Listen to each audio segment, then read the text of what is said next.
Bien, bonjour à toutes et à tous. Nous allons poursuivre ce cours de droit de l'écologie après avoir vu une introduction et puis l'administration de l'État, et nous allons passer aux collectivités territoriales, c'est-à-dire les communes, départements, régions. Depuis la décentralisation de François Mitterrand en 1981, les collectivités territoriales ont des responsabilités en matière d'environnement à côté de celles de l'État. Par ailleurs, certaines collectivités, comme les communes, peuvent être propriétaires de dépendances naturelles, montagnes, pâturages, bois et forêts, lacs, oui, notamment dans les Pyrénées. Les commissions syndicales sont propriétaires de toutes les montagnes. Bon. Sous-section 1, la région. La région a essentiellement des compétences de planification. Titre secondaire, elle a des missions directes. La planification. La région intervient ici à divers titres. Par exemple, c'est elle qui élabore le schéma régional d'aménagement et de développement du territoire. Schéma régional d'aménagement et de développement du territoire. Ce document définit les orientations fondamentales en matière d'environnement régional. C'est elle qui élabore aussi le schéma régional du climat, de l'air et de l'énergie, que l'on rencontrera plus loin. Donc il y a toute une série de schémas régionaux pour lesquels elle est compétente. Gestion directe. La région a la possibilité de créer et de gérer des réserves naturelles régionales, surtout par convention, avec une association par exemple. La région est aussi un partenaire privilégié d'associations particulières 1901, comme le Conservatoire régional des espaces naturels, qu'on verra plus loin aussi.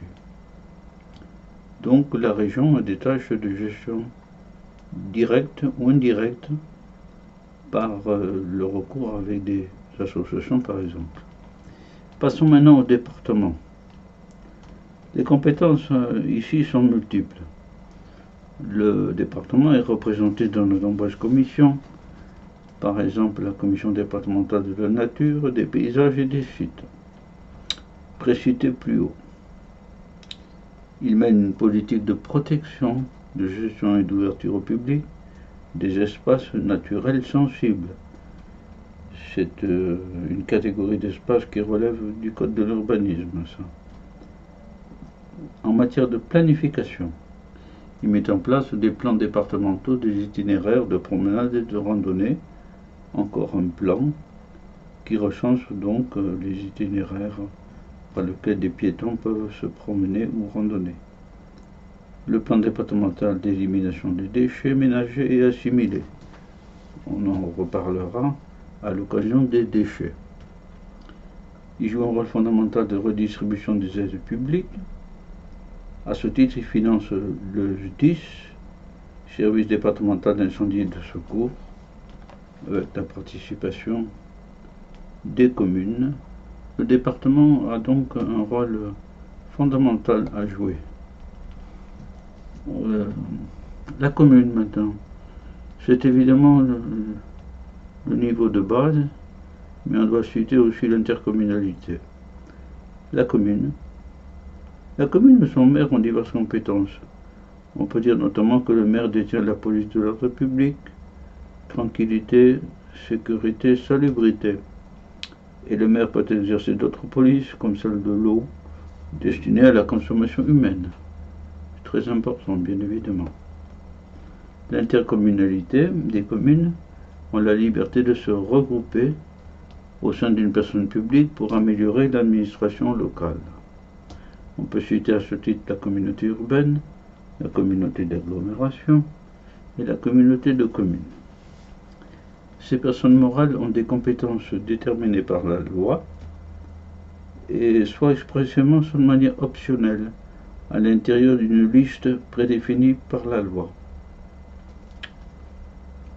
Ces compétences sont variées: l'assainissement, l'eau, l'incendie, le secours, le cadre de vie, les déchets, les nuisances sonores, l'air, donc c'est très vaste.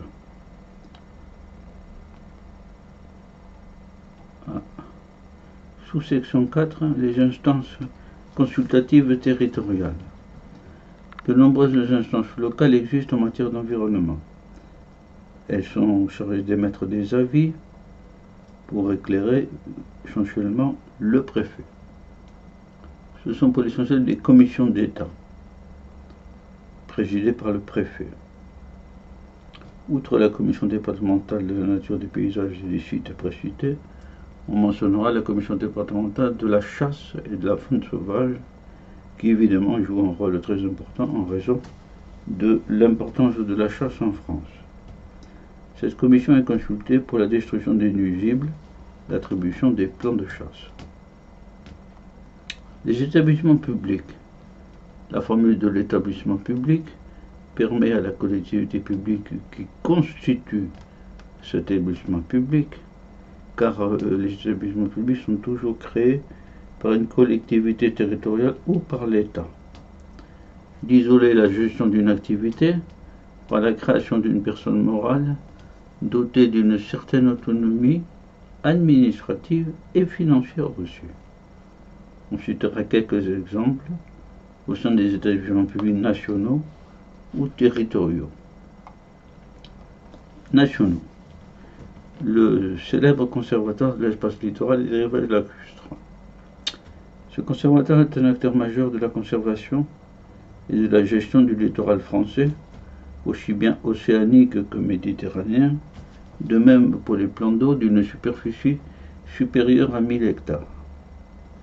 L'originalité de son action réside dans le fait qu'il devient propriétaire des dépendances qu'il acquiert. Il faut beaucoup d'argent pour ça. Le plus souvent par exercice du droit de préemption sur la base de crédits d'État. En période normale financière, le conservateur suit un acte d'acquisition par jour. Cette statistique est un peu forte, mais ça a été le cas. Il peut confier la gestion des terrains dont il est propriétaire à des organismes ou à des collectivités territoriales. Voilà. Vous pouvez vous connecter au site du conservatoire. L'agence de l'environnement et de la maîtrise de l'énergie, célèbre aussi l'ADEME. Cet établissement public intervient dans les domaines qui suivent: gestion des déchets, préservation des sols, efficacité énergétique et énergie renouvelable, l'air, le bruit. Moyens, les subventions de l'État, l'argent d'État. Ces interlocuteurs sont les pouvoirs publics, les collectivités territoriales, les entreprises et même le grand public. Sa compétence réside dans le financement de projets, l'expertise et le conseil, surtout le conseil. Voilà.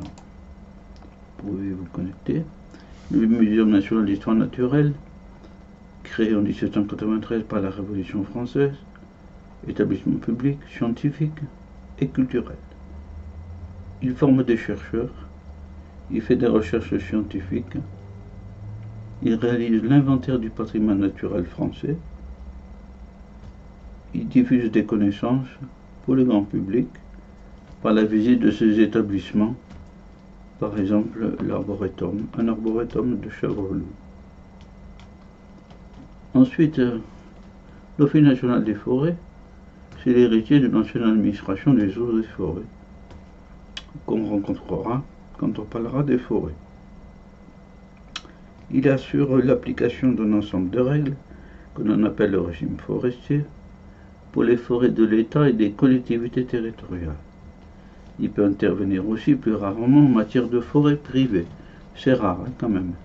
Par exemple pour des contrats de gestion. C'est rare. Les autres acteurs, on va retrouver la Caisse de dépôt et consignation par exemple. avec une petite note d'actualité. La CDC a réalisé une compensation biodiversité à des opérations industrielles près de Marseille. C'est la technique de la compensation. C'est-à-dire que quand un industriel veut détruire la nature, il faut qu'il compense par ailleurs. Voilà, par la réalisation, la réhabilitation de terrains qui sont en friche, par exemple. Alors c'est la CRO, c'est l'unique steppe d'Europe occidentale, près de Marseille. C'est la CDC Biodiversité, filiale de la Caisse des dépôts. La CDC prend en charge la compensation sur une longue durée, coût à l'hectare 44 000 €. Parcelle censée équivalente à celle détruite, bien sûr, mais c'est assez cher. Aux USA, c'est toujours une note d'actualité. Des banques de compensation réhabilitent des terres qu'elles rétrocèdent ensuite pour le suivi sur longue durée au point public. Le prix peut aller jusqu'à 300 000 $ à l'hectare. Voilà.